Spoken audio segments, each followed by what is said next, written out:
You are not indecisive. You are not bad with money, and you are not a poor judge of character. Something quieter is happening. Every day, your brain runs a set of shortcuts it never asks your permission to use, and those shortcuts make decisions you will later swear were yours. Psychologists call them cognitive biases. Most people go their entire lives without noticing a single one. By the end of this, you will notice 7. Here is what makes them dangerous. A bias does not feel like a bias. It feels like clarity. It feels like instinct, like the obvious read on a situation. You do not experience yourself being manipulated by your own mind. You experience yourself being right. That is the trap. These errors are invisible from the inside, which is exactly why they survive so well. And number 5 is running almost every argument you have ever lost. I want to be clear about something. This is not about willpower, and it is not about being clever. Research on reasoning finds that raw intelligence buys you almost no protection here. If anything, it hands you better tools for defending a conclusion you have already reached. So forget trying to be smarter. The only real defense is recognition. Learn the shape of the trap, and you will start to see it closing. Your brain processes an enormous amount of information every second, and it cannot possibly reason through all of it. So it compresses. It uses rules of thumb, shaped for a world that looked nothing like this one. Fast, cheap, mostly right. But mostly right was fine when the stakes were immediate and physical. Out here, in mortgages, job offers, relationships, and news feeds, mostly right gets very expensive. There is one more thing worth knowing before we start. Simply being told about a bias does not switch it off. You will still fall for it.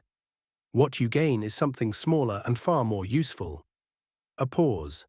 The moment where you notice yourself being certain. That pause is the difference between reacting and choosing. So watch for the ones that make you slightly uncomfortable. Those are the ones already operating inside you. Bias 1. Confirmation bias. Once you hold a belief, your mind stops searching for the truth and starts searching for agreement. You notice the evidence that fits and the evidence that does not simply slides past unrecorded. It is not lying to you, it is filtering. Think of the last time you researched a decision you had already emotionally made. You were not investigating. You were building a case for a verdict. Here is the uncomfortable part. Being well-informed is not the protection you think it is. In studies on politically charged questions, the most numerate people turned out to be the most polarized. They used their skill when the numbers favored their side and let it lapse when the numbers did not. So here is the test. When did you last change your mind about something that genuinely mattered? Bias 2. The sunk cost fallacy. You stay in the course, you stay in the job, you stay in the relationship, not because it is working, but because of what you have already spent. Time, money, identity. Your brain treats walking away as a loss to be avoided, so it keeps paying. But the past money is gone either way. The only honest question is forward-facing. Knowing what I know now, would I choose this today? Bias 3. The availability heuristic. You judge how likely something is by how easily you can picture it. Plane crashes feel more dangerous than car journeys because they are vivid, dramatic, and endlessly televised. The mind mistakes memorable for probable. This is why the news quietly reshapes your sense of risk, and why one loud story from a friend outweighs 100 quiet statistics you never had to imagine. Bias 4. The spotlight effect. You dramatically overestimate how much other people notice you. The stumble over a word, the outfit you second-guessed, the thing you said in a meeting 3 years ago that still surfaces at 2 in the morning. Almost nobody registered it. In the classic experiment, students wearing an embarrassing shirt guessed twice as many people noticed as actually did. Everyone is starring in their own film. Bias 5, and this is the one I would bet is costing you the most. The fundamental attribution error.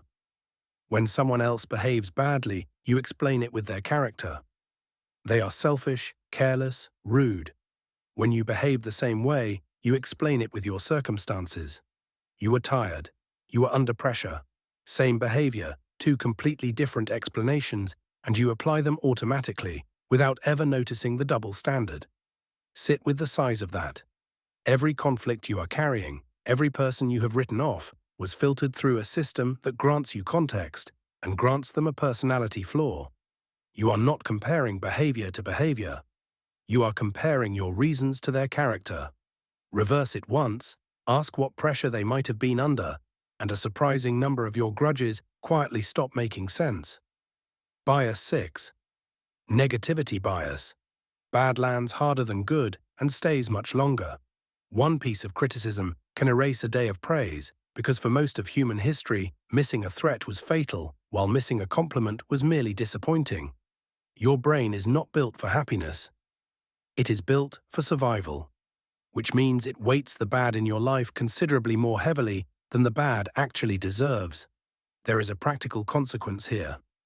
If you review your day and it feels like a failure, that feeling is not evidence. It is a weighting error. John Gottman, studying how couples argue, observed that the ones who stayed together ran roughly 5 positive exchanges for every negative one. That is not a target you have to hit. It is a clue about how much good it takes to simply register. Bias 7. The confidence gap. Competence and your sense of competence come apart, and they come apart most at the bottom. The skills you would need to judge your own work are often the very skills you are missing, so the gap stays invisible from the inside. Meanwhile, the people who can see the size of the field hedge constantly, which is why real expertise so often sounds frustratingly like it depends. So what do you actually do with 7 invisible errors? Not what most people try. Telling yourself to think harder does not work, because bias operates before conscious thought arrives. You cannot out-effort a process that finishes before you start. What works is structural, building a decision process that catches you, rather than trusting a version of yourself who is already standing inside the illusion. 3 things measurably help. First, write your reasoning down before you decide. Biases hate a paper trail. Second, actively seek the strongest version of the opposing case, not the weakest one. And third, set your criteria before you see the options. Because deciding what counts as good in advance is the one moment your judgment is not yet contaminated by what you want. If this way of looking at things resonates, it is exactly what I do every week on Mind Decoded, pulling apart the patterns running underneath ordinary behavior in a little more depth than a video allows. The link to the blog is in the description below. Nothing to buy and nothing to sign up for. Just somewhere to keep going, if you want to. So, confirmation bias filters your evidence. Sunk cost keeps you paying for the past. Availability confuses vivid with likely. The spotlight effect exaggerates your audience. Attribution error grants you context and denies it to everyone else.